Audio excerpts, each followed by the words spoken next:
नमस्ते ईशान जी, कैसे हैं आप? नमस्ते अभिषेक जी। मैं वैसा ही हूँ जैसा इस वक्त संपूर्ण देश और सारे हिंदू इनफैक्ट जो सेक्युलर नहीं है इनफैक्ट वो जैसा महसूस कर रहे हैं वैसा ही मैं महसूस कर रहा हूँ। बहुत सारा गुस्सा भरा हुआ है अंदर, बहुत सारा दुख भरा हुआ है अंदर, और समझ नहीं आ रहा है कि जो हम आज कैमरे के सामने बैठे हैं क्या बोले क्या ना बोले। तो उसी दुविधा में, उसी असमंजस में मैं हूँ, और मैं उम्मीद करता हूँ आप भी उस दुविधा, उस असमंजस में होंगे जब से ही आपने पहलगाम के टेररिस्ट अटैक के बारे में सुना होगा। नहीं, ये तो बात सही है। पूरा हिंदू समाज और जितने भी भारतवासी हैं, वो सभी बहुत शोकाकुल भी हैं और बहुत आक्रोशित भी हैं। शायद ये पहली बार ऐसा हो रहा है भारत में कि शोक शोक तो मन ही रहा है, लोग दुखी हैं इस चीज़ को देखकर, लेकिन आक्रोशित हैं। और ये सिर्फ इसलिए हो पाया है क्योंकि सोशल मीडिया के ज़माने में जो जो वीडियोस निकल के आ रही हैं पहलगाम से, वो बहुत ज़्यादा डिस्टर्ब करने वाली हैं। और जिन्होंने भी देखा है इन वीडियोस को, वो या तो सो नहीं पा रहे हैं या उनको समझ में नहीं आ रहा है कि वो क्या बोले क्या लिखें। तो बिल्कुल आप सही बोल रहे हैं कि शब्द 2-3 दिन तो मुझे शब्द ही नहीं मिले कि मैं उस पर कुछ कह पाऊँ या मैं कुछ बोल पाऊँ। लेकिन आज कुछ चीज़ों पे बात करना बहुत ज़रूरी था, इसीलिए मैंने सोचा कि एक बार आपके साथ एक प्रोग्राम किया जाए, ताकि एटलीस्ट हम कुछ इम्पोर्टेंट मुद्दे हैं उन पे डिस्कशन कर पाएँ। तो स्टार्ट करते हैं ईशान जी। सबसे पहली जो हम सब लोग को पता है कि पहलगाम में क्या हुआ, और उसके बारे में मतलब उस इंसिडेंट के बारे में जो थोड़ा बहुत बात करना है, अगर हम वहाँ से शुरू करें। लेकिन जो सबसे इम्पोर्टेंट है, पहलगाम हमले के बाद क्या हो रहा है इस भारत में, उस पे बात करना ज़रूरी है। पहलगाम हमले के बाद सर, एक चीज तो पूरी दुनिया को जो पता थी, जो सर्वविदित थी, और शायद भारत में बहुत से लोगों की आंखों पे पर्दा पड़ा हुआ है, उनको भी शायद ये पता चला होगा कि आतंकवाद का मजहब होता है। जिस चीज को वो नकार देते हैं कि नहीं आतंकवाद का कोई मजहब नहीं होता, ऐसा नहीं, आतंकवाद का मजहब होता है, और वो मजहब वही होता है जो मारने से पहले एक इंसान से उसका धर्म पूछता है, उसकी पैंट उतरवाता है, देखा है, देखता है कि उसका खतना हुआ है कि नहीं, उससे कलमा पढ़वाता है कंफर्म करने के लिए कि वाकई ये मुसलमान है या नहीं।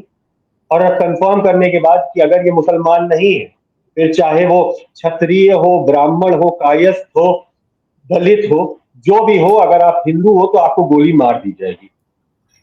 जी। बहुत से लोगों को ये जो डिवाइड के लिए आजकल, जैसा कि हम देख रहे हैं पहलगाम घटना से पहले, जैसे कि स्टेट से भी खबरें आ रही थी, कर्नाटका हो, तमिलनाडु हो, कि लैंग्वेज को लेकर डिवाइड चल रहा है हिंदुओं के बीच में। कई जगहों पे कास्ट सेंसस कांग्रेस पार्टी करा रही थी ताकि कास्ट के नाम पे हिंदुओं को बांटा जा सके। लेकिन पहलगाम की इस घटना ने हिंदुओं को एटलीस्ट ये बता दिया गया है कि तुम जब ऐसी किसी थ्रेट के सामने खड़े होगे, तब तुम्हारी जात पात लैंग्वेज सब दरकिनार कर दी जाएगी। तुम्हारी एक ही आइडेंटिटी है इस दुनिया में जो कि है हिंदू, और तुम्हें उसी हिंदू आइडेंटिटी के बेसिस पे तुम्हें निशाना बनाया जाएगा। तब कोई तुमसे नहीं पूछेगा कि तुम रवीश कुमार के यूट्यूब को सब्सक्राइब करते हो कि तुम अभिसार शर्मा को देखते हो। तब यही देखा जाएगा कि ओके तुम हिंदू हो तो चलो साले को गोली मारो।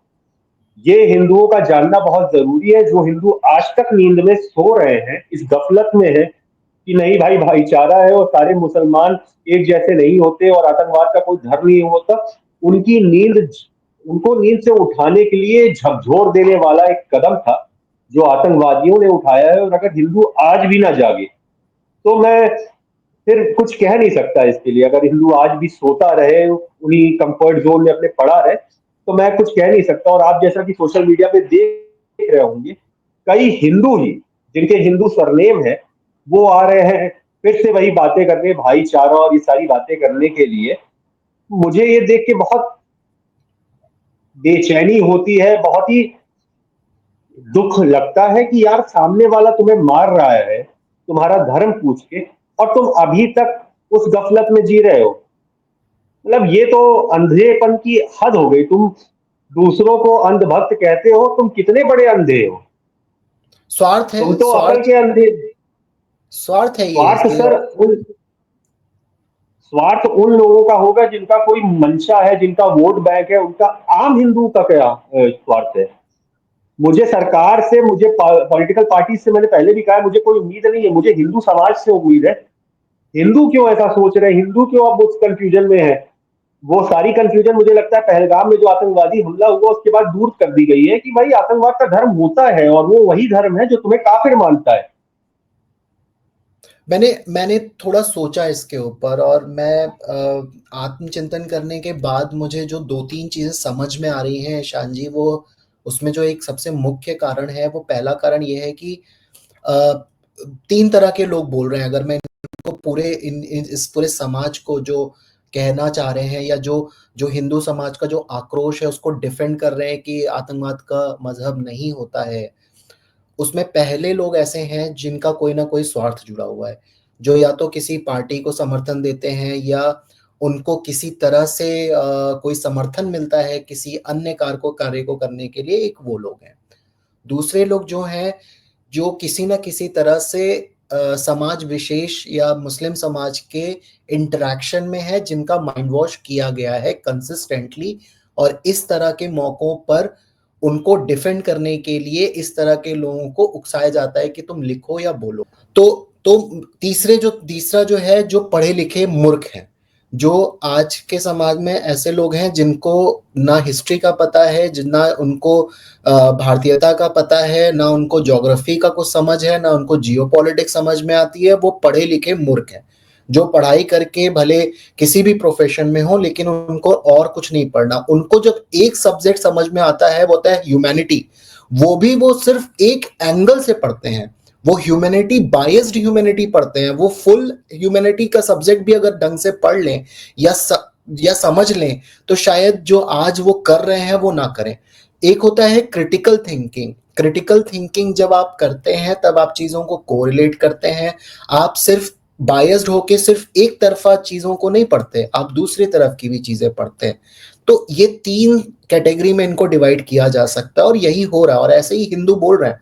अगर आप सोशल मीडिया या ट्विटर पे देखेंगे, तो थोड़ा सा रिसर्च करेंगे तो पता चल जाता है कि या तो उनकी किसी गवर्नमेंट की तरफ, या किसी पार्टी की तरफ लीनिंग है, या कम्युनिस्ट मानसिकता वाला जो थॉट प्रोसेस है, और उनका किसी ना किसी तरह से मुस्लिम समाज की के साथ लिंकेज मिल जाएगा। और तीसरे वो हैं जो पढ़े लिखे मूर्ख हैं।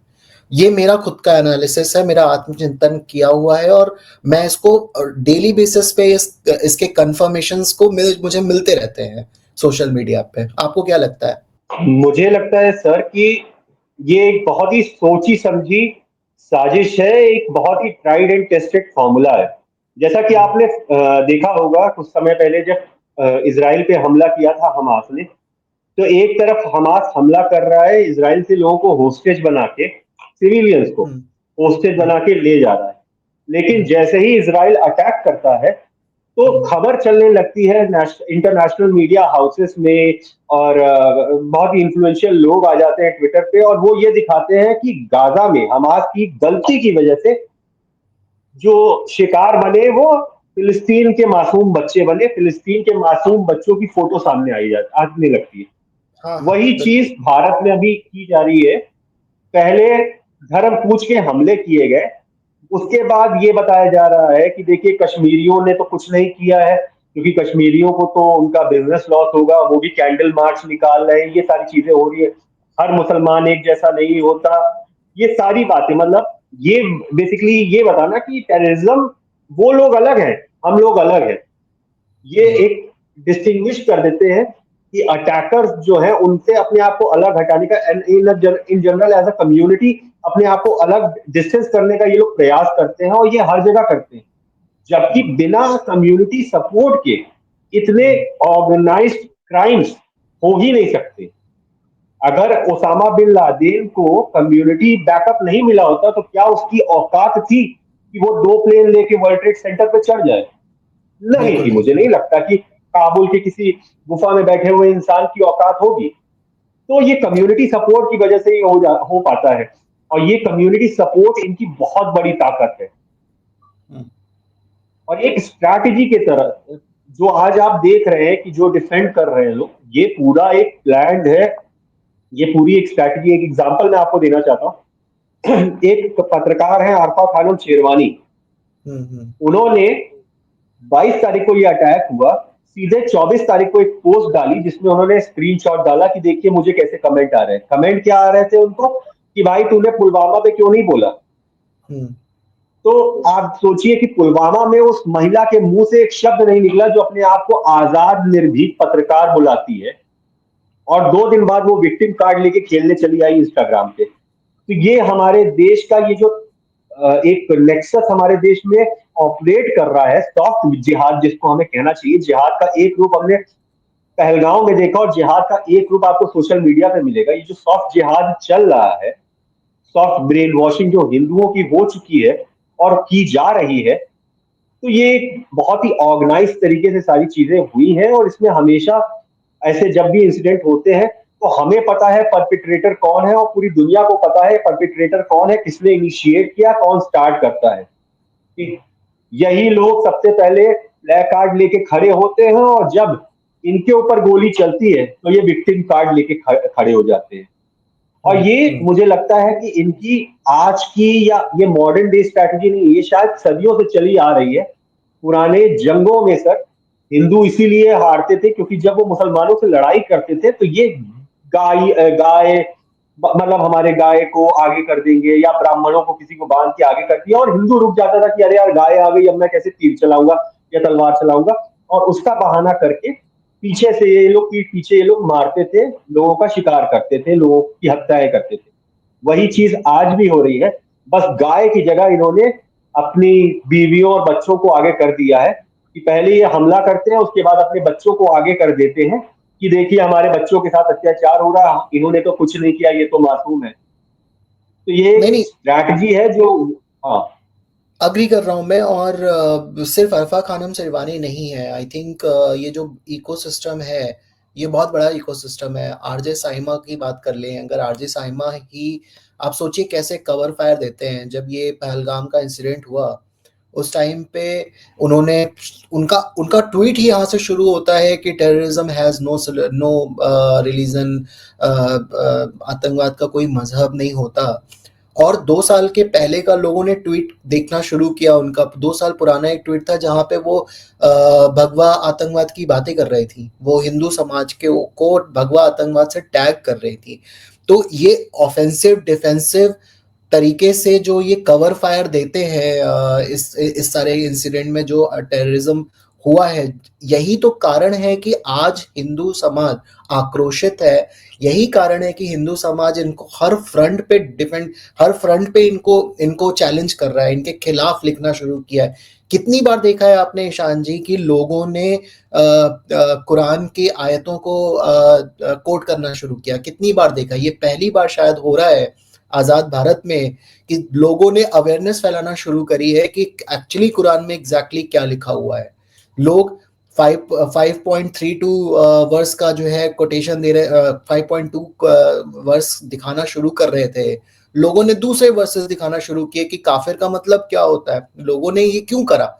ताकि वो बता पाए कि ये कोई ऐसा नहीं है कि देशों की लड़ाई है, ये सभ्यताओं का लड़ाई है, ये मजहब की लड़ाई है, ये रिलीजियस वॉर है। और इसको लोगों ने बहुत इस बार समझा है, इस बार इसको समझ के लोगों को बताने का भी प्रयास कर रहे हैं। और हर हिंदू, मैं कहता हूँ जितना भी जागरूक हिंदू है वो ये कर रहा है, जो जो लिख सकता है वो लिख रहा है, जो बोल सकता है वो बोल रहा है, जो नहीं लिख सकता बोल सकता वो सपोर्ट कर रहा है। जो बचे सेकुलर हिंदू हैं इनके बारे में हम बाद में बात करेंगे, लेकिन एक चीज तो अच्छी हुई कि हिंदुओं ने आवाज उठाना शुरू करी। और इसी का नतीजा है ईशान जी की भारत में जो मुस्लिम समाज पाकिस्तान परस्त में अंधा हुआ करता था, उसको पाकिस्तान मुर्दाबाद का यहाँ पे नारा लगाना पड़ा। हालांकि वो एक ही दिन चला, दूसरे दिन पाकिस्तान के समर्थन में भी नारे लगने शुरू हो गए वेस्ट बंगाल में, राइट। और इनका जो अल तकिया था कि पहली बार ऐसा हुआ कि ये मोमबत्ती जला के सड़कों पर उतरे, नहीं तो हर बार ये पत्थर मारना या ब्लास्फेमी के लिए उतरते थे सड़कों पर। आज पहली बार ऐसा हुआ है कि आतंकवाद के खिलाफ इन्होंने कैंडल मार्च शुरू करी। ये क्यों किया करा? ये क्यों हुआ? ये चेंज कहाँ से आ रहा है? क्योंकि आप और हम जैसे जागरूक हिंदू जो अब आवाज उठा रहे हैं, जब इनके इनके नैरेटिव को हम कन्फ्रंट कर रहे हैं, तब जाके ये सड़क पर उतरना शुरू कर रहा है। लेकिन ये अलतकिया है, ये आपको भी पता है और हमें भी पता है। ये अलतकिया है, ये सुधरने वाले नहीं है, क्योंकि ये इनका इनका जो मजहब है वो इतना रेडिकल इन्होंने अपना मजहब बना दिया है या है।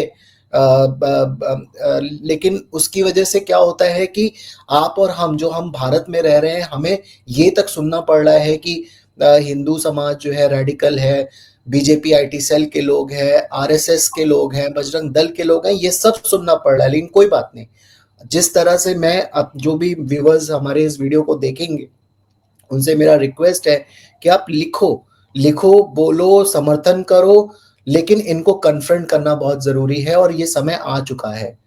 कि आपको क्या लगता है ईशान जी, आगे बढ़ते हैं अगर इस टॉपिक पे, तो आपको क्या लगता है कि जो भारत का जो जो रिस्पांस रहा है अभी तक जो नरेंद्र मोदी जी ने रिस्पॉन्सेस बनाए हैं, आपको क्या लगता है कितना सही है? और इंटरनल, क्योंकि एक्सटर्नल तो होगा ही जो होगा, इंटरनली इनको और किस तरह के रिस्पॉन्स करने पड़ेंगे, क्योंकि भारत में भी छुपे हुए आस्तीन के सांप बहुत है। तो क्या लगता है आपको इसके लिए? पहली चीज सर मैं ऐड करना चाहूंगा जो आप बात कह रहे थे उस पे, मुझे लगता है कि हिंदुओं को एक एग्जाम्पल के रूप में एक चीज मैं समझाना चाहूंगा। कुछ दिनों पहले यही हमारा होली का त्योहार, इतना बड़ा हिंदुओं का त्योहार बीता, और कुछ छिछोरे लड़के उस होली के त्योहार पे क्या छिछोरागिरी करते हैं। वो ऐसा नहीं कि होली का वेट करते हैं कि साल में एक दिन मैं करूंगा। जो छिछोरे हैं, जो बदतमीज हैं, जो बदचलन किस्म के लोग हैं, वो बदचलन किस्म के लोग जिंदगी भर रहेंगे।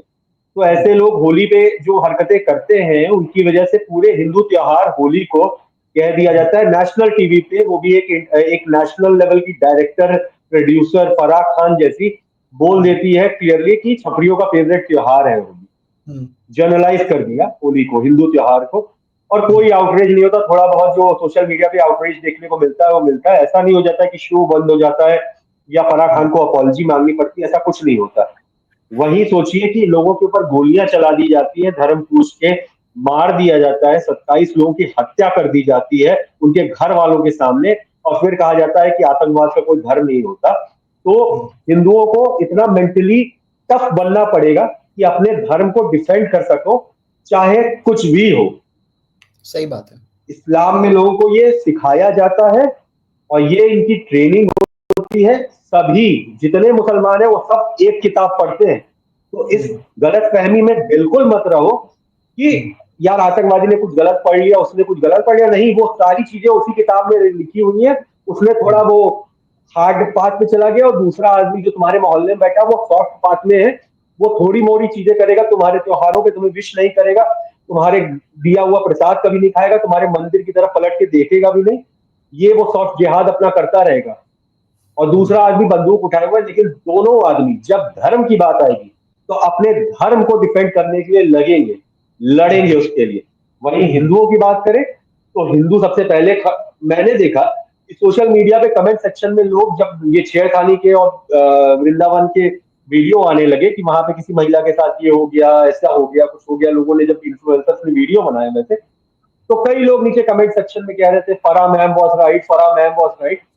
तो ये हिंदुओं को थोड़ा सोचना चाहिए, अपने दिमाग को थोड़ा सेंटर में लाना चाहिए, रेदर देन लेफ्ट और राइट जाने के, अपना बुद्धि थोड़ी खोलनी चाहिए। पहली बात।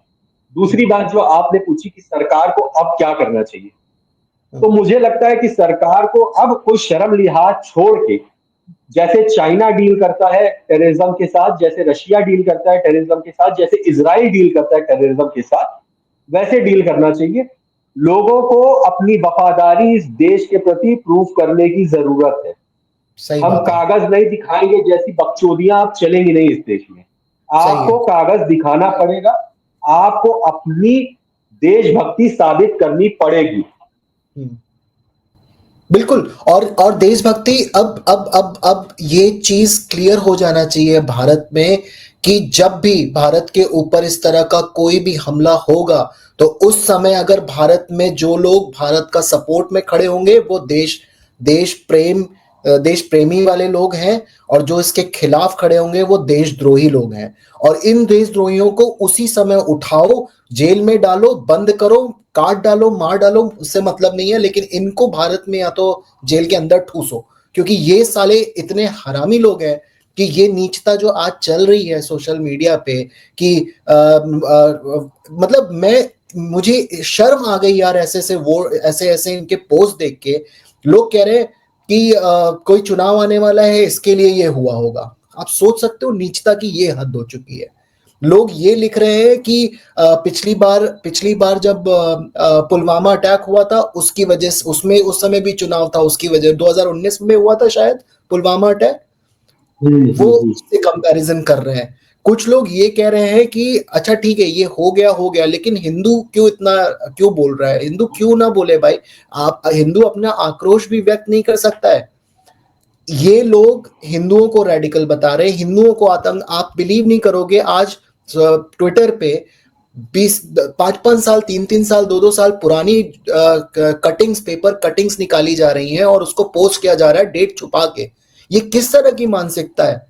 क्या मतलब ये इन लोगों ने जो भी 27 हिंदुओं को मारा है धर्म देखकर, उन 27 लोगों को मारा है धर्म देखकर, वो हिंदू समाज एक दिन भी अपना आक्रोश व्यक्त नहीं कर सकता और वो सही बात नहीं पूछ सकता कि। और ये जो जो 70 साल पूरे दुनिया में ये प्रॉब्लम है कि जब भी इस तरह की कोई चीज होती है, धर्म के ठेकेदार जो लोग होते हैं ये लोग शुरू कर देते हैं अपना परपंच, अपना प्रोपेगेंडा फैलाना कि इसका टेररिज्म का कोई रिलीजन नहीं होता। रिलीजन होता है भाई, कैसे नहीं होता है? चलो भारत की बात करते हैं यार। भारत में ये भारत के दो टुकड़े क्यों हुए? धर्म की वजह से नहीं हुए। इसीलिए हुआ ना, भारत के टुकड़े इसीलिए हुए क्योंकि हिंदू और मुस्लिम एक साथ नहीं रह सकते थे। भारत में जब पाकिस्तान ने कश्मीर में हमला किया, क्यों किया कश्मीर में हमला? इसीलिए तो किया क्योंकि उसको उनको ये लगता था कि कश्मीर में सारे मुसलमान रहते हैं, मेजॉरिटी पॉपुलेशन मुसलमान की है, तो वो कश्मीर या तो इंडिपेंडेंट होना चाहिए तो पाकिस्तान क्यों ना चाहिए। ये कहां से आया? ये धर्म ही तो है, ये रिलीजन ही तो है, ये रिलीजियस वॉर ही तो हो रहा है यहाँ पे ना। उनको जो जो जो भारत के कश्मीरी मुसलमान जो हैं या पाकिस्तानी मुसलमान जो हैं, उनको उनको मजहब ही तो पढ़ाकर उनको आतंकवाद बनाया जा रहा है ना। तो ये कौन कह रहा है कि टेररिज्म का धर्म नहीं होता? भाई जो आया था उसने मारा है, कलमा पढ़ने को बोला, नहीं पढ़ पाए, मार दिया, हिंदू थे मार दिया। तो मजहब तो हर जगह है, चाहे वो देश का टुकड़े होने से लेके कश्मीर तक की जो प्रॉब्लम है। 1990 में जब कश्मीरी पंडितों को वहां के मुसलमानों ने भगाया था तो वो धर्म के आधार पर नहीं भगाया था। सोच कर घिन आ जाती है कि ऐसे ऐसे लोग जो है इस तरह के पोस्ट कर रहे हैं, वो लोग सिर्फ इस बात का डिफेंड करने की कोशिश कर रहे हैं कि टेररिज्म हैज नो रिलीजन। जब इस पूरे पूरे भारत में चीज हो ही रही है धर्म के आधार पर, तो किस तरह से बोल रहे हैं? उनको हिस्ट्री नहीं पता है यार। और ये सेकुलर हिंदूज हैं, पढ़े लिखे हिंदूज हैं, पढ़े लिखे अच्छे अच्छे कॉलेज से पढ़े लोग हैं यार। शर्म आ जाती है और दुख होता है कि ऐसे लोग हैं हमारे भारत में।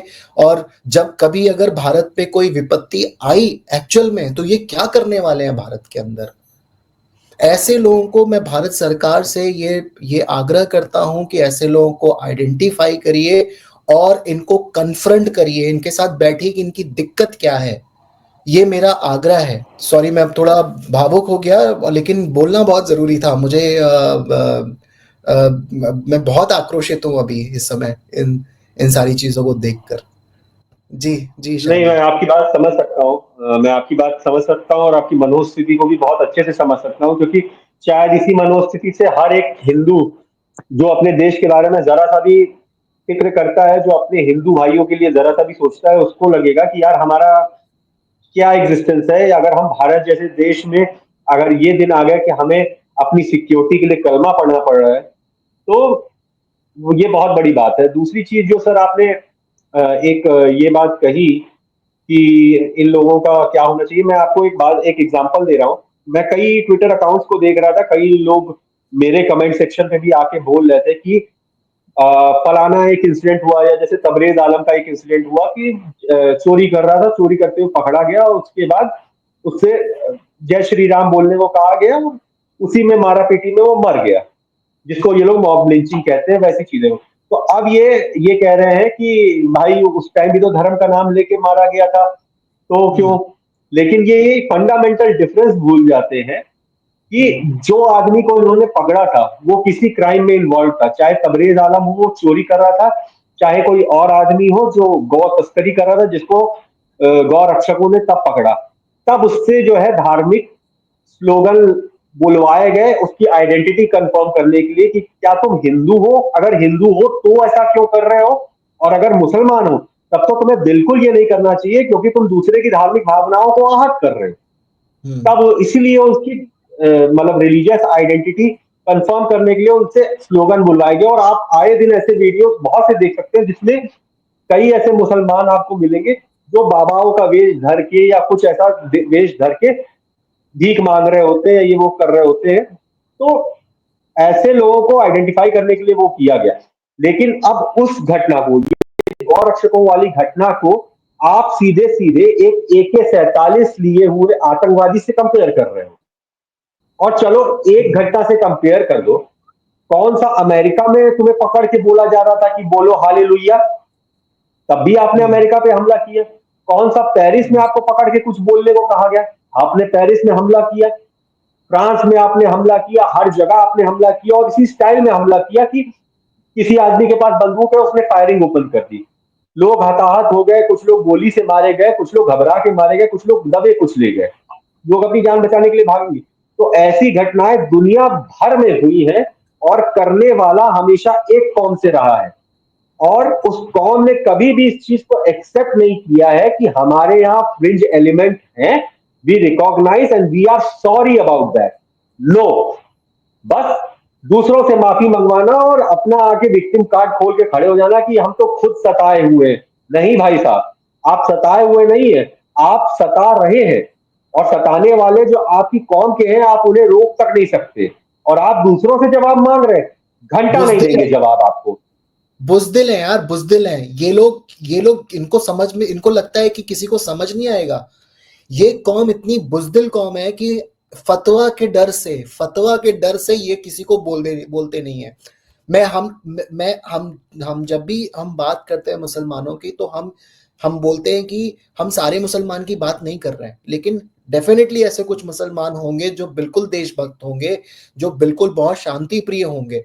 ऐसे मुसलमान का प्रॉब्लम ये है कि वो कुछ बोलते नहीं है, और वो जब नहीं बोलते हैं तो हम जैसे लोगों को बोलना पड़ता है, क्योंकि हमें अवेयरनेस वो है। विक्टिम कार्ड खेलने के लिए सर, वो जो नहीं, जो सॉफ्ट मुसलमान है वो विक्टिम कार्ड, वो सॉफ्ट जिहाद की तरफ चला जाता है। और मैं भी आपकी बात से पूरी तरह एग्री करता हूँ। इनफैक्ट कश्मीर के केस में भी कई ऐसे लोग थे जो मतलब जिनकी सराहना हुई है कि उन्होंने बहुत प्रोएक्टिवली कुछ मेजर लिए, किसी को बचाया, कुछ वहां टैक्सी ड्राइवर थे उन्होंने लोगों की मदद की उस टाइम पे। तो ऐसा नहीं कि सारे मुसलमान हैं, लेकिन वही चीज है कि जैसे हिंदू अपने धर्म के लिए जिम्मेदार हैं, सही बात एक पे। चीज एक चीज ऐड करूंगा।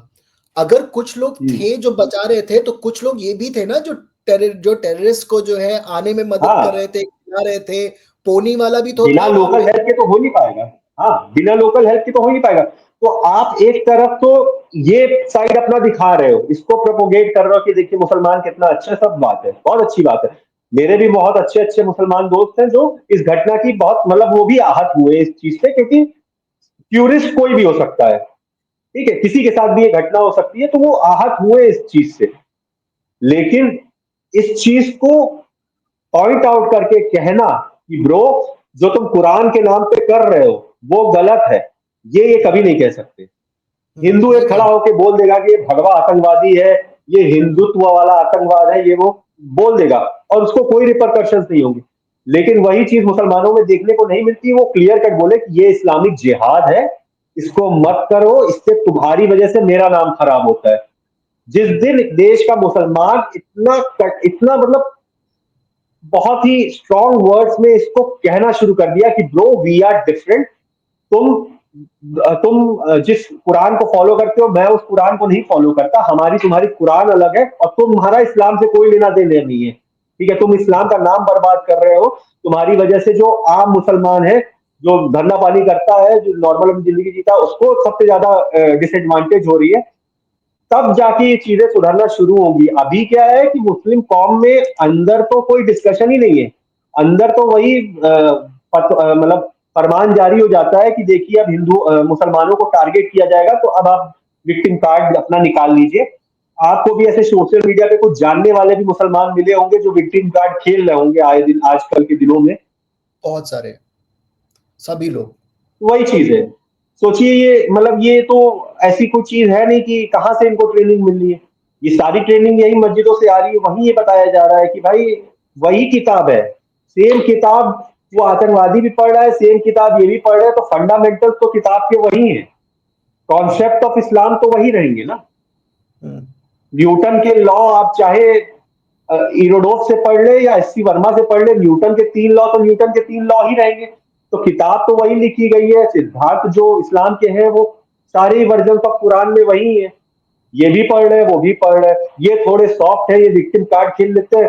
वो थोड़े हार्ड है, उन्होंने कट्टरपंथ का रास्ता अपना लिया तो वो बंदूक उठा लिया उन्होंने। तो मुझे यही लगता है कि बहुत मतलब मैं अनफॉर्चुनेटली इस्लाम का सबसे बड़ा नुकसान इन टेररिज्म के द्वारा ही हो रहा है, और इस्लाम का सबसे बड़ा नुकसान मुसलमान ही कर रहे हैं, शांत रहकर, कुछ ना कहकर, और सबसे ज्यादा कि ये विक्टिम कार्ड खेलकर। क्योंकि हर घटना के बाद लोगों को ये रियलाइज हो रहा है कि हर घटना के बाद ये विक्टिम कार्ड खेलना शुरू कर दे रहे हैं। बच्चों लड़कियों की शक्लें आगे कर दे रहे हैं, उनको आगे कर दे रहे हैं। तो ये मतलब वही बात है।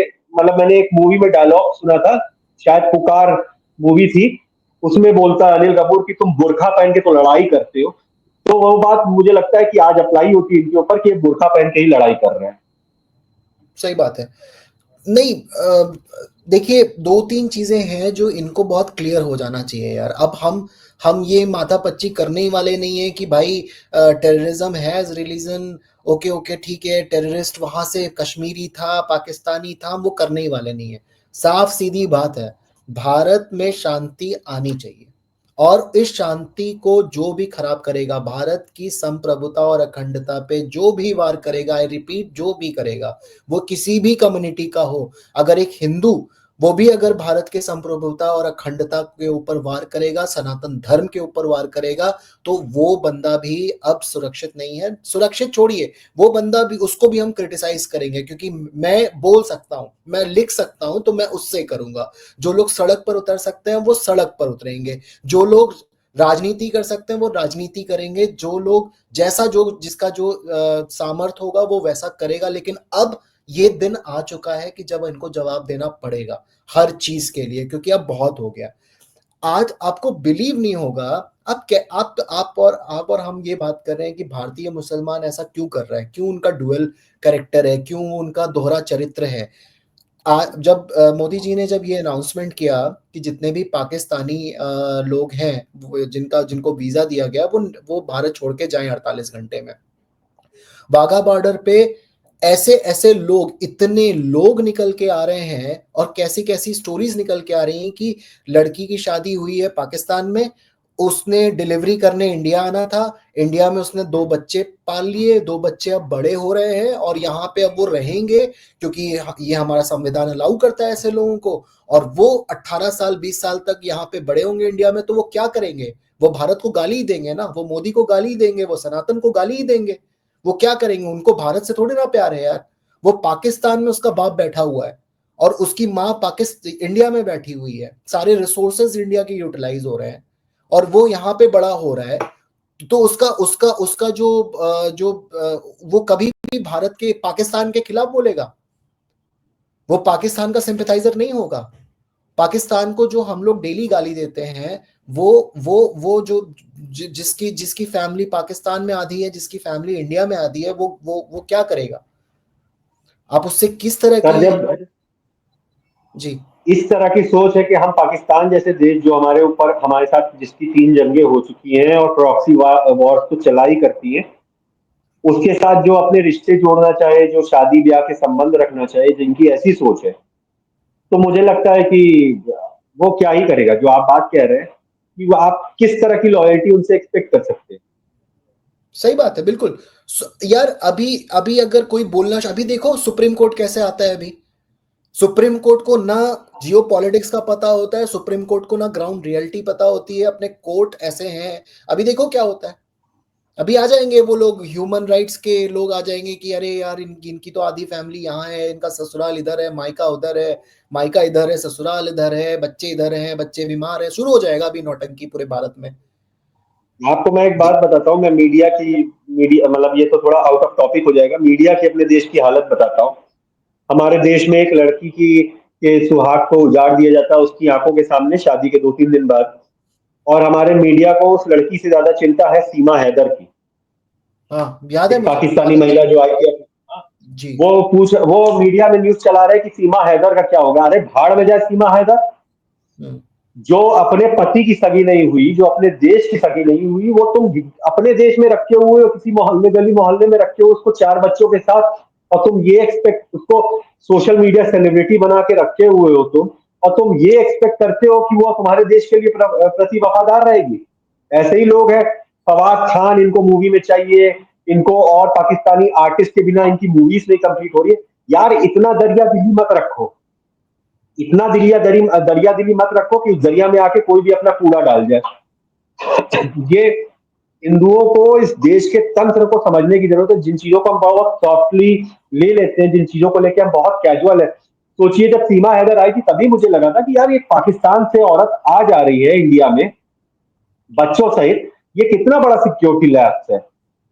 और सही उसने बात। उसपे मीडिया ये सारी बातें छोड़ के कि अब आप सचिन से शादी करेंगी, अब आप ये करेंगी, अब आप वो करेंगी, उसको सेलिब्रिटी बना दिया गया है। वो रील बना रही है, वायरल हो रही है। कुछ होता है, इंडिपेंडेंस डे होता है, वो झंडा लहरा रही है। अरे तुम्हारा झंडा लहराने से कुछ नहीं होगा। वो साड़ी पहनने लगी, बॉर्न एंड ब्रॉट अप वो पाकिस्तान की, उसकी बचपन से परवरिश जो मतलब हिंदुस्तान में रहने वाले मुसलमानों की आप चीजों पे आप भरोसा नहीं कर सकते कि ये कितने वतन परस्त हैं। पाकिस्तान से आई हुई महिला पे आप भरोसा कर सकते हैं कि ये कितनी वतन परस्त होगी।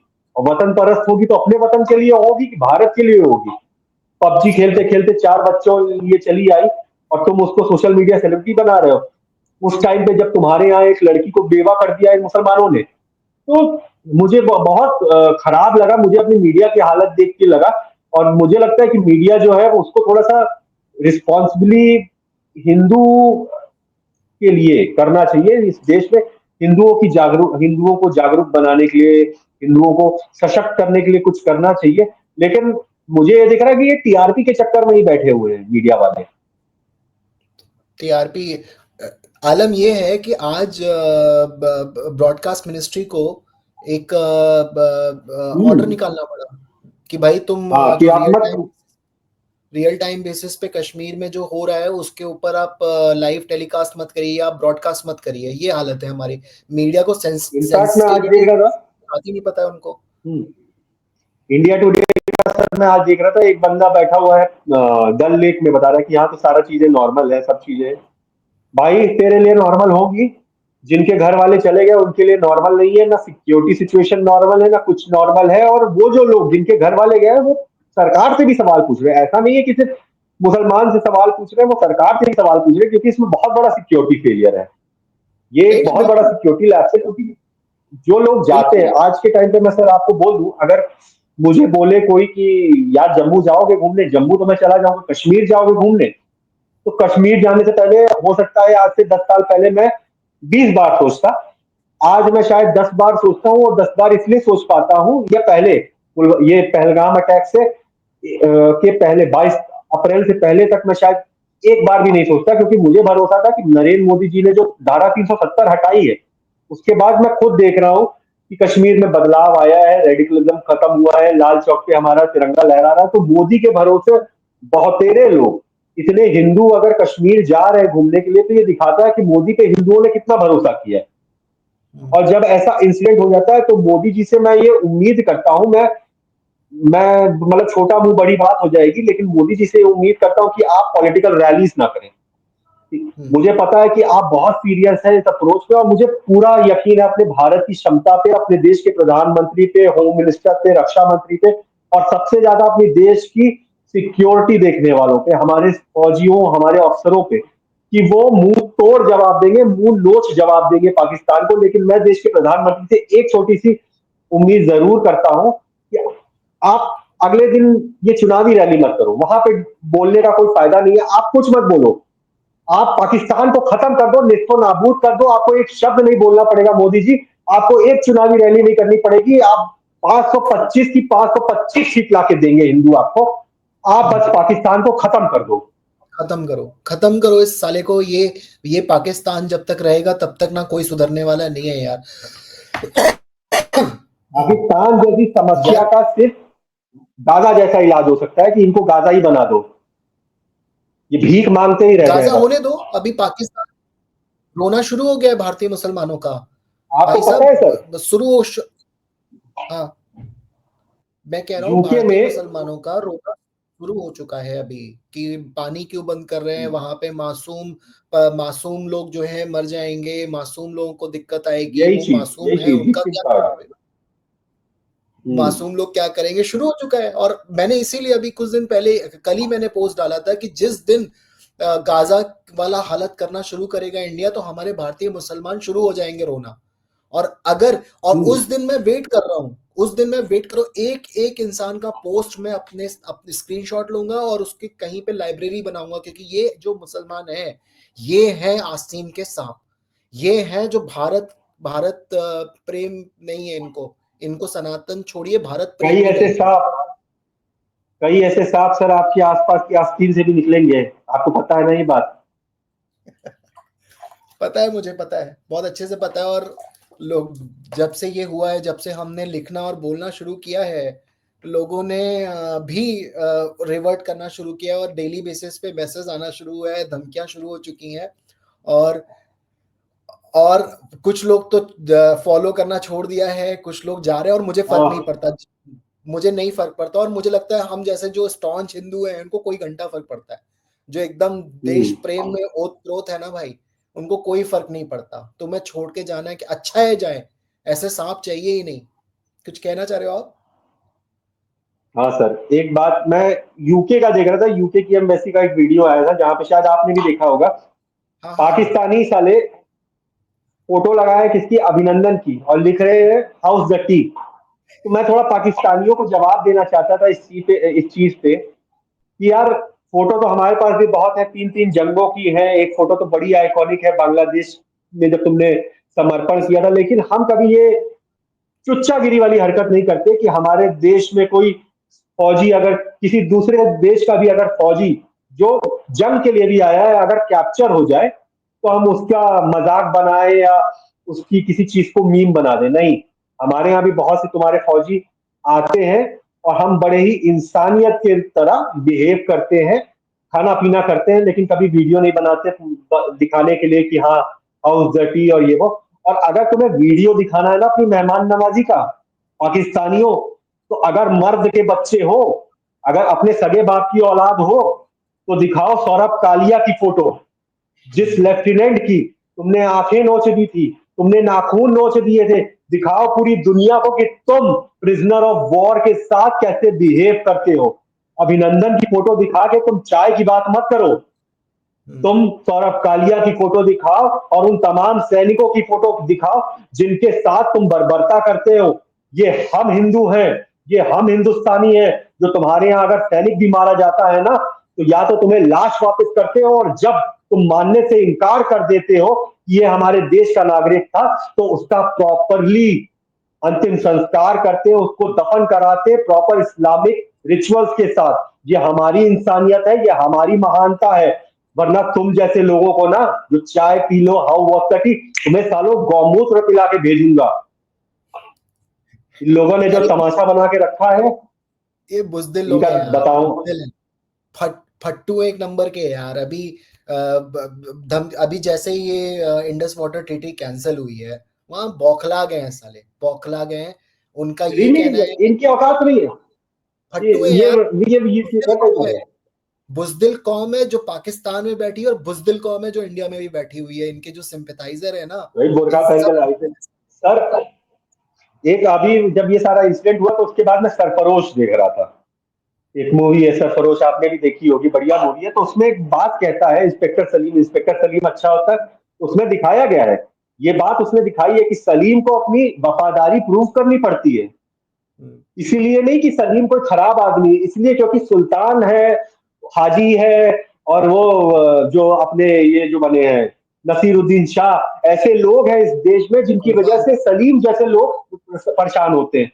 सलीम जैसे लोगों को अपनी वफादारी साबित करनी पड़ती है। और उसमें एक सलीम बहुत इंस्पेक्टर सलीम एक बहुत अच्छी बात कहता है कि हमारे देश के दुश्मन जो है बहुत ही खुशनसीब हैं कि उन्हें जंग लड़ने के लिए अपनी फौज नहीं भेजनी पड़ती यहाँ पे। तो ये हमारी दुर्दशा बताता है, ये हमारी मनोस्थिति बताता है कि हम शायद आज के टाइम पे हम टेक्नोलॉजिकली बहुत एडवांस है, हमारी आर्मी सबसे ज्यादा स्ट्रांग है, हमारी नेवी, हमारी एयरफोर्स सबसे ज्यादा स्ट्रांग है, लेकिन इंटरनली हमारे यहाँ ऐसे ट्रेटर्स भरे बैठे हैं जो शायद किसी ना किसी बात के लिए, और सिर्फ मुसलमान नहीं, मैं ऐसे जो छोटे मोटे एजेंडा, चाहे वो खालिस्तान वाला एजेंडा हो, चाहे वो नक्सलाइट वाला एजेंडा हो, चाहे जो भी एजेंडा हो, जो निकालते हैं, जो जिनको हथियार बेसिकली पाकिस्तान से आ गए और ये भारत में ही जंग लड़े जा रहे हैं अपने अपने छोटे मोटे एजेंडा के लिए। तो भारत अपने अंदर के दुश्मनों से ज्यादा परेशान है रेदर देन बाहर के दुश्मनों से। बाहर के दुश्मनों को तो हम एक दिन में नेस्तो नाबूद कर दे, अंदर के दुश्मनों को पहचानना बहुत ज्यादा जरूरी है। आरएसएस, बजरंग दल, जो आप और मैं लोग हैं जो बात कर रहे हैं, लिख रहे हैं, ये काफी है इनके लिए। इनका भी आएगा बहुत जल्दी। लेकिन कुछ चीजें मैं ऐड करना चाहता हूँ, 2-3 चीजें रादर मैं ऐड करना चाहता हूँ कि इंडस वाटर ट्रीटी के बाद क्या हुआ। सबसे पहले तो हम्म। अच्छा, अगर न्यूक्लियर डील की बात करें, पाकिस्तान की जो न्यूक्लियर ट्रीटी है उसमें 2 रेड लाइन बेसिकली बताए जाते हैं। पहली रेड लाइन है कि इंडस वाटर ट्रीटी कभी कभी इसका वॉल्यूशन नहीं होना चाहिए। दूसरा है कि मतलब बेसिकली वो जो पानी उनको मिलना चाहिए पाकिस्तान को, वो मिलता रहे, वो रुकना नहीं चाहिए, जो हमारी झेलम है या जो भी नदियां यहाँ से जा रही हैं उधर। दूसरा रेड लाइन है कि जो इनका जो सदन कराची पोर्ट, अगर उसका ब्लॉकेट किसी ने किया तो ये न्यूक्लियर मिसाइल से मार देंगे, जिसने भी किया। मोदी जी ने दोनों काम किया। उधर इंडस वाटर टीटी जो है बंद कर दी, कैंसिल कर दी, रेड लाइन क्रॉस किया। दूसरी रेड लाइन थी ब्लॉकेट का, वहां पे हमारी नेवी जो है वो ऑपरे आक्रमण आक्रमण वो कर रही है, आक्रमण एक्सरसाइज कर रही है, माइनस, आक्रमण। हाँ माइनस विक्रांत ऑपरेशनल हो गए। आईएनएस विक्रांत खड़ी है, ब्लॉकेट करके बैठी हुई है वहां पे, ठीक है। दूसरी तो अब क्या हुआ उसके बाद कि शहबाज शरीफ का आज सुबह सुबह सुबह या दिन में शायद आ गया कि हम आपसे बात करना चाहते हैं, हम जॉइंटली प्रोब करेंगे कि क्या क्यों हुआ, कैसे हुआ। यही यही शहबाज शरीफ था जिसने उरी अटैक के बाद जो डॉजियर इंडिया ने भेजा था, जॉइंट जॉइंट इन्वेस्टिगेशन ही करा था ना, वो डॉजियर को डस्टबिन में डाल दिया था इन लोगों ने। आज हमने डस्टबिन में डाल दिया है। दूसरा, ये जो फ्रंट था, वो कौन सा, resistance front, Kashmir resistant front, या जो भी आतंकवादी, बेसिकली लश्कर ए तोयबा की जो सिस्टर कंसर्न है आपकी कश्मीर में, उन्होंने आज बयान दिया है कि उन्होंने जो आतंकवादी संगठन है, उन्होंने इंटरनल ऑडिट कराई है अपनी, जिसमें ये पता चला है कि उनका जो है ये जो इंफॉर्मेशन वॉरफेयर जो है इंडिया की तरफ से हो रहा है, और वो इस जिम्मेदारी को लेने से मना कर दिए हैं। और अभी जिस दिन हुआ था पहलगाम, उस दिन तुरंत इन्होंने जिम्मेदारी ले ली थी। ये है बुजदिल कौम, ये है फट्टू कौम, ये है इंडिया में जो बैठे हुए इनके सिंपैथाइजर है, बुजदिल लोग हैं, जो वहां पाकिस्तान में बैठे हैं बुजदिल लोग हैं। और हाँ, मैं बोल रहा हूँ, जानबूझ के बोल रहा हूँ, क्योंकि आपको समझ में आना चाहिए कि आप किसके साथ खड़े हुए हैं। सेकुलर हिंदू जो यहाँ हिंदू बैठे हुए हैं, जो जो जिनको जो ज्ञान पेल रहे हैं यहाँ पे, एक बात याद रखना, तुम जैसे लोगों का जिस दिन पैसा आना बंद हो जाएगा ना, उस दिन तुम अपनी जुबान तक नहीं खोलोगे, तुम इतने स्वार्थी हो। और तुम नहीं बोलोगे, मुझे पता है। जिस दिन जिस दिन तुम्हारे पास जिस दिन तुम भूखे मरोगे ना, उस दिन तुम्हें हमारी याद आएगी कि ऐसे हिंदू लोग जो जो देश प्रेम में ओतप्रोत हैं, आप तुम उनके पास आओगे ना, तब तुम्हें पानी देने वाला भी नहीं मिलेगा। ये मैं लिख कर देता हूं, क्योंकि ये सरकार जो कांग्रेस जिस जिस मुहाने पे खड़ी है, उस मुहाने के बाद कांग्रेस खत्म हो जाएगी। फिर क्या करोगे? डीप स्टेट का पैसा तो बंद हो गया, तुम्हारा यूएसएड का पैसा बंद हो गया, पाकिस्तान का पैसा बंद, पाकिस्तान के 4 टुकड़े हो जाएंगे, चाइना के पास से पैसे नहीं आएंगे। फिर क्या करोगे? ये जो हिंदू इंडिया में जो बैठे हुए हैं ना, साले सेकुलर हिंदूज जो बन के बैठे हुए हैं, इनका पैसा जिस दिन निशान आना बंद हो गया ना, इनके मुंह से आवाज नहीं निकलेगी, क्योंकि ये स्वार्थी लोग हैं। मैं तुझे लिख कर दे रहा हूं यार। और इसकी वजह से ही मुझे इतनी इतनी आक्रोश, इतना ज्यादा आक्रोश अंदर भरा हुआ कि अगर अगर शायद मैं भारत सरकार में किसी से बात कर सकता तो सबसे पहले ये कहता कि आप ये एक्शन लीजिए कि इनको बंद करो सालों को। नहीं चाहिए यार हमें डेमोक्रेसी, नहीं चाहिए हमें इतनी इतनी डेमोक्रेसी, नहीं चाहिए कि भारत की संप्रभुता और अखंडता को इन लोग जो है तार तार कर दें यार। खैर, अभी एक और चीज मुझे आपसे बात करनी थी, बहुत इंपॉर्टेंट है। 50 मिनट हो गए वैसे। एक एक जो मुझे जो ओवैसी का, जो अभी आपने देखा होगा, ओवैसी ने इस चीज को एक्नॉलेज किया, सबसे पहला बंदा था जिसने एक्नॉलेज किया कि जो आतंकवाद है वो उसने धर्म देख के मारना शुरू किया। आपको क्या लगता है ये चेंज क्यों आया? ओवैसी का इतना चेंज क्यों आया? आपको लगता है कुछ ये अलतकिया है? अगर आप कुछ कहना चाहते हैं तो। मुझे लगता है कि ओवैसी ने खूब सोचा समझा होगा। और क्योंकि ओवैसी एक बहुत बड़े लीडर है मुसलमानों की, आज के टाइम पे कहा जाए पॉलिटिकल रूप से कह ले, एक टाइप पे जैसे जिन्ना थे वैसे ओवैसी है। तो मुझे लगता है कि ओवैसी ने ये सोचा होगा कि जो हम मतलब जो ग्राउंड लेवल पे मैसेजिंग होनी है वो तो वो मस्जिदों से करा सकते हैं कि आप अपना सॉफ्ट जिहाद खेलना शुरू कर दो, आप बोल दो कि विक्टिम कार्ड अपना खेलना शुरू कर दो। वो चीज तो वो कर सकते हैं, लेकिन since he is a very big leader and definitely ऐसी कोई घटना होती है तो मीडिया उनके पास जाएगा, तो वहां पे उसे ये साबित करना जरूरी था अपनी अपनी रिस्पॉन्सिबिलिटी देश के प्रति रेदर देन धर्म के प्रति। तो वो डिवाइड बहुत क्लियर कट करने के लिए, वो अपनी इमेज क्रिएट करने के लिए, क्योंकि वो वैसे ही सिर्फ मुस्लिम वोटों पे रह के शायद सिर्फ हैदराबाद या तेलंगाना तक नहीं रह सकते। अगर उनको पैन इंडिया बड़ा नेता बनना है, अपनी मजलिस को बड़ी पार्टी बनाना है, तो उसके लिए हिंदू या डिवाइडेड हिंदू भी वोट चाहिए। इसलिए उनको ये कहना पड़ा, क्योंकि एक तरफ हिंदुओं को डिवाइड किया जा रहा कास्ट सब कास्ट में, तो ये जो सब कास्ट और ये वाले होंगे उसमें से भी कई लोग ओवैसी को वोट देंगे। लेकिन जब ये अटैक देखा गया कि पिन पॉइंट करके हिंदुओं को मारा गया है, तो वहां पे शायद ओवैसी को लगा होगा, looking at the political future, उन्होंने सोचा होगा कि मैं ऐसा कुछ स्टेटमेंट दूं, बाकी जो अंदर का गेम है वो तो चलता ही रहेगा, जो हमारे ग्राउंड लेवल पे होना है वो तो हम करेंगे ही। लेकिन एज अ लीडर मुझे ऐसी इमेज पोर्ट्रे करनी चाहिए कि कल को हिंदू इनको वोट देने से पहले दो बार ना सोचे, या ये सोचे कि हाँ इस आदमी ने उस टाइम पे ऐसा स्टेटमेंट दिया था, ठीक है, तब उसने देश को आगे रखा था, धर्म को पीछे रखा था। वही चीज मुझे लगती है, क्योंकि जब भी ओवैसी का नाम आता है तो ओवैसी के साथ अकबरुद्दीन ओवैसी का भी नाम आ जाता है, जिनकी की बहुत ही उस तरह की इमेज है, बहुत ही हार्ड कोर मुस्लिम टाइप की इमेज है, 15 मिनट के लिए पुलिस हटा लो वाली इमेज है। ठीक है, तो हिंदू वहां थोड़ा सा अगर वोट देना भी चाहे तो थोड़ा सोचता है कि यार ये तो धमकी देता है आदमी, तो कहाँ से, तो शायद उस इमेज को क्लियर करने के लिए ओवैसी ने ये कहा है। वरना ओवैसी जैसे लोगों को कोई जरूरत नहीं है अपना कोर वोट बैंक को इम्प्रेस करने के लिए या वो करने के लिए। अगर उनको उनको इम्प्रेस करना होता तो अभी आप थोड़े दिन रुक जाइए, आप मुश्किल से 3-4 दिन रुक जाइए, अभी सारी पार्टी पॉलिटिकल पार्टीज आ गई है, सारी चीजें हो गई, अभी 4 दिन रुक जाइए आप, देखिए इनका फिर से वही नाटक शुरू हो जाएगा कि हम लोग के ऊपर अत्याचार हो रहा है, अन्याय हो रहा है, ये सारी चीजें। तो बस थोड़ी देर का मतलब वही हाथी के दांत खाने के और दिखाने के और, तो ये दिखाने वाले दांत से खाने वाले दांत अलग है। मुझे लगता है अलतकिया है और बहुत प्रेशर में है ये लोग।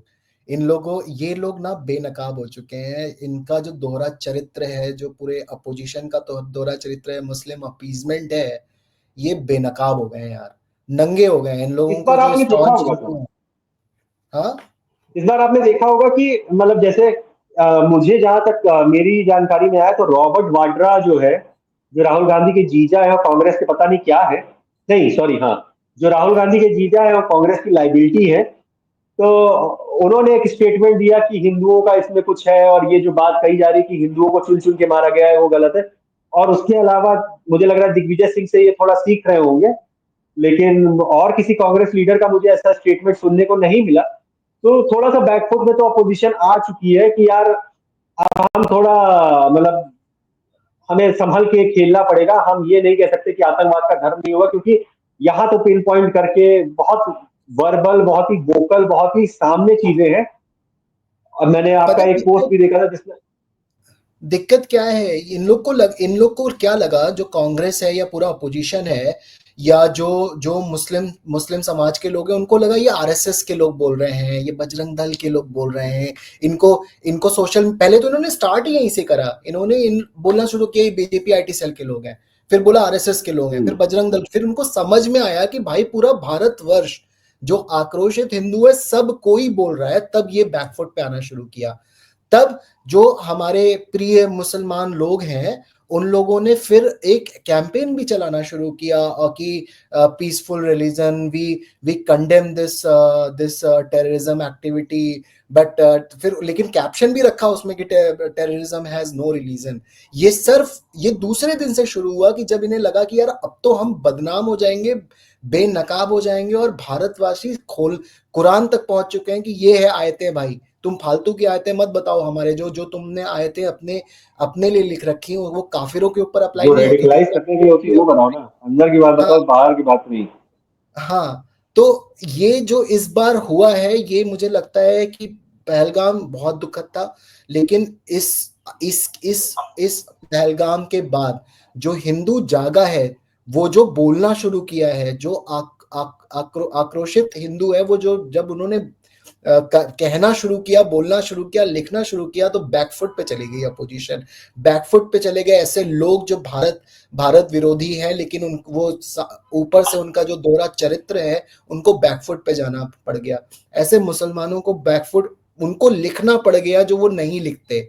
वो पाकिस्तान की बुराई कभी नहीं करते, वो कभी डिफेंड नहीं करते, लेकिन उनको लिखना पड़ गया। इसका मतलब है कि यूनिटी में ताकत तो है, और अगर हमने इस तरह से हर बार करना शुरू किया तो ये बेनकाब होते रहेंगे, ये इनका दोहरा चरित्र सामने आता रहेगा। और सबसे बड़ी चीज है कि जो हिंदू एकता की बात हम कर रहे हैं वो हिंदू एकता दिखाई देनी पड़ेगी, और उसकी ताकत लोगों को समझ में आना पड़ेगा, और लोगों को फिर जो ये अपीजमेंट करते हैं ना इनको बंद करना पड़ेगा, ये अपीजमेंट, और गलत को गलत और सही को सही बोलना शुरू करना पड़ेगा। नहीं, मैं बस इतना ही कहना चाहूंगा सर कि मैं सरकार से ही उम्मीद करता हूँ। सबसे पहले तो सरकार की बात करूंगा कि सुरक्षा में ऐसी कोई भूल चूक ना हो, या ऐसी जगहों पे जो बहुत सेंसिटिव है, क्योंकि मुझे याद है कि बचपन में हम लोग देखते थे, शायद मैं 10th क्लास में था और संकट मोचन पे हमला हुआ था, संकट मोचन में बम फटा था, और उसी दिन रेलवे स्टेशन पे भी, कैंट रेलवे स्टेशन में भी बम फटा था। और वो आतंक मुझे याद है कि उस टाइम पे वो जो शायद 15 मिनट 20 मिनट के लिए जब आपके परिवार के सदस्य का पता नहीं चलता कि वो कहाँ है, कैसा है, किस हालत में है, और ऐसी आपको खबर आ जाए कि आतंकवादी हमला हो गया है, तो वो जो डायलेमा होती है वो मैंने शायद उस कम एज में फेस किया है। मैं सरकार से उम्मीद करता हूँ कि ये कांग्रेस की सरकार नहीं है, आज भाजपा की सरकार है, और भाजपा की सरकार पे लोगों को भरोसा है, इसीलिए ये थर्ड टर्म आपको मिला है। और आपको चाहे 200 सीट मिले, चाहे 270 72 सीट मिले, चाहे 300 सीट मिले, चाहे 525 सीट मिले, आपको ये याद रखना है कि आपको वोट देने वाला मैक्सिमम पर्सन, मैक्सिमम मतलब 99.99% जो आदमी है वो हिंदू है। वो इसलिए आपको वोट दे रहा है क्योंकि आप हिंदू हो और आप हिंदू हितों की बात करोगे, हिंदू के लिए आप बायस्ड होगे। लेट्स बी वेरी ऑनेस्ट, अपने वोट नहीं बैंक के नहीं, लिए बायस्ड होने में कोई दिक्कत नहीं है। तो बहुत हो उस गया अभी। हिंदू वोट बैंक को, उस भारतीय को, चाहे वो मुसलमान ही क्यों ना हो, अगर वो अपने आप को हिंदू मानता है, वो अपने आप को भारतीय मानता है, तो मैं उसको अच्छे से रिस्पेक्ट करता हूं। अगर कोई मुसलमान मुसलमान वोट मानता नहीं है देगा, अपने आप को, तो मुसलमान वोट नहीं अगर कोई देगा ये मानता है, हाँ। नहीं, मैं ये कह रहा हूं, वोट दे या ना दे उसकी बात नहीं हटा के मैं कह रहा हूं कि आपको हर भारतीय की, अगर कोई मुसलमान अपने आप को भारतीय मानता है, ठीक है, उसकी एलिजेंस अपने अपने सबसे पहले अपने देश के लिए है, उसके बाद अपने धर्म या दूसरे धर्म से जुड़े हुए एस्पेक्ट के लिए, तो ऐसे मुसलमान की भी सिक्योरिटी हमारे लिए इंपॉर्टेंट है, और हर हिंदू की भी सिक्योरिटी हमारे लिए इंपॉर्टेंट है, हर भारतीय की बेसिकली सिक्योरिटी हमारे लिए इंपॉर्टेंट है, जिसकी की जिम्मेदारी सरकार को लेनी चाहिए, उठानी चाहिए, जवाबदेही होनी चाहिए सरकार की, पहली चीज। दूसरी चीज ये कि हमने जो देखा, एक बहुत ही इम्प्रैक्टिकल बात कर रहा हूं, मतलब मैंने सोचा इस बारे में कि जो पहलगाम में हुआ, करने वाले 4 लोग थे, 4 लोग के पास 4 AK-47 थी, जो मारे गए, मैं ये मान के चल रहा हूं अगर 27 लोग अलग अलग परिवार से मारे गए और हर परिवार में 4 लोग मिनिमम थे, तो उस जगह पे 108 लोग एक तरह से विक्टिम बने हैं, जिसके सामने उसके घर वाले को मार दिया गया है, जिसके सामने उसके बेटे को मार दिया गया है, उसके लिए जीवन भर का ट्रॉमा रहेगा। शायद हम और आप आज ये बात डिस्कस करेंगे और अगले हफ्ते किसी और टॉपिक की बात करेंगे। हो सकता है हमारे पास अगले हफ्ते कोई खुशखबरी आ जाए मोदी सरकार की वजह से, लेकिन उनके लिए ये जीवन भर का ट्रॉमा हो गया है। सही बात है। तो मैं ये सोच रहा था, मैं इस बात पे यही सोच रहा था कि अगर ये 108 लोगों में यूनिटी होती, अगर हम हिंदू डिवाइडेड ना होते, अगर हम में इतने ऑर्गेनाइज होते कि कोई हमारे ऊपर हमला कर रहा है और हम निहत्ते भी बिना ये परवाह किए कि बंदूक, अगर 108 लोग हैं, 4 लोगों पे चढ़ जाए, ठीक, तो कितनी बंदूक कितनों को मार पाएगी अगर चढ़ जाएंगे तो। लेकिन वही चीज है कि ये मतलब उस सिचुएशन में क्या होता है, प्रैक्टिकली नहीं पॉसिबल है। हम उतना ट्रेन नहीं है, हम सिविलियन है, हम इतने ट्रेन नहीं है। वहां पे हमने देखा कि आर्मी और नेवी के बैकग्राउंड से भी लोग आए थे, तो वो भी कोई ग्रुप ऑफ पीपल नहीं थे, वो अपनी फैमिली के साथ आए थे, उनके पास कोई हथियार या कुछ ऐसा कोई चीज नहीं थी, तो जिसका वो शिकार बन गए। लेकिन हमें हिंदुओं को इतना सशक्त करने की जरूरत है कि कहीं कोई कसाब अगर हमें सीएसटी पे दिख जाए या कहीं कोई आतंकवादी पहलगाम में दिख जाए, तो हिंदू अपनी जान, गोली जिसको लगनी है, जिसको मौत आनी है वो मौत आएगी, लेकिन हिंदू भागे नहीं, लड़ ले। और एक दो हिंदू नहीं, 100, 200, 300, 500 हिंदू इनको चढ़ के वहीं पे इनका मुरब्बा बना दे इन आतंकवादियों का, तब इनके अंदर खौफ बैठना शुरू होगा कि भाई इंडिया में अगर हिंदुओं के ऊपर हमला किया तो मोदी तो छोड़ो, हिंदू ही इतने खतरनाक है, साले पकड़ लेंगे AK-47 पिछवाड़े में डाल के चला देंगे इनकी, फिर गले से इनके नहीं नहीं, गोली निकलेगी। तो वो मुझे मुझे वो थोड़ा हो सा रहा है। रोष है सर, ये थोड़ा इम्प्रैक्टिकल पॉइंट है, लेकिन मुझे थोड़ा रोष है, हिंदुओं से भी थोड़ा रोष है, सरकार से भी थोड़ा रोष है, और जो कल्प्रिट है उनको तो, उनकी तो क्या ही बोलूं मैं, मतलब भाषा थोड़ी सी अमर्यादित हो जाएगी। नहीं ठीक है, और होगा, बहुत जल्दी होगा। पहले सबसे जो जनक है आतंकवाद का ना, उसका खत्म होना बहुत जरूरी है। और जो मोदी की जो कन्विक्शन, जिस कन्विक्शन के साथ उन्होंने बोला है, जिस कन्विक्शन के हम्म। साथ उन्होंने स्टेटमेंट दी, उसके बाद ये तो बात कंफर्म है। और ये आदमी जो बोलता है वो करता है।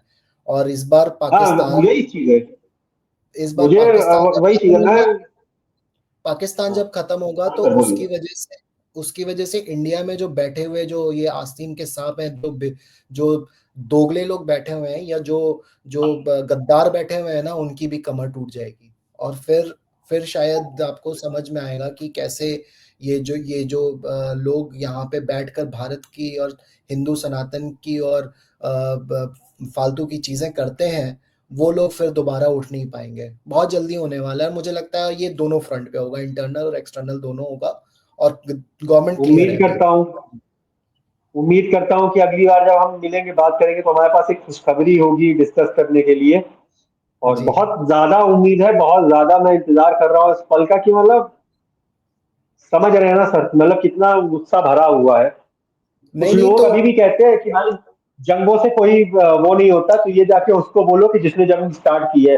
हम चूतिया हाँ, नहीं है कि गोली खा के फिर शांति समझौते की बात करें, नहीं। फक ऑफ, नो नहीं शांति, नहीं, ओनली अटैक।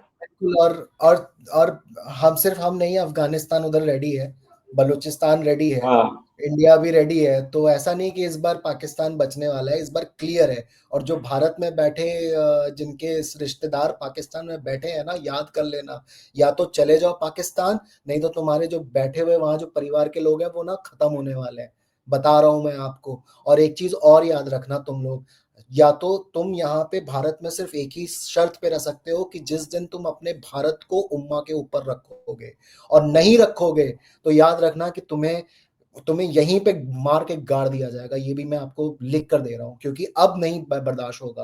अब लोग ना, बर्दाश्त नहीं जीरो करने के। Tolerance, zero tolerance for terrorism, zero tolerance for traitorism. And traitors के लिए भी कोई टॉलरेंस नहीं। फक ह्यूमन थिएटर्स राइट्स, इनका कोई ह्यूमन सिंपथाइजर्स, राइट नहीं है। थिएटर्स एंड हाँ। सिंपथाइजर्स, एनफ इज एनफ यार, एनफ इज एनफ।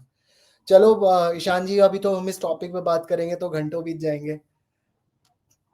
हाँ, ये भी बात है। चलो ठीक है, फिर क्लोज करते हैं आज के सेशन को। फिर बीच में अगर वीकडेज में भी टाइम मिलता है तो एक दो बार कनेक्ट कर सकते हैं, छोटे छोटे शोज कर सकते हैं इफ यू वांट। बाकी देखते हैं। ठीक है। जी ठीक है। सर। नमस्ते। ठीक है सर। जय हिंद, जय भारत, हर जय हर श्री राम, महादेव, जय जय श्री राम। हर हर महादेव।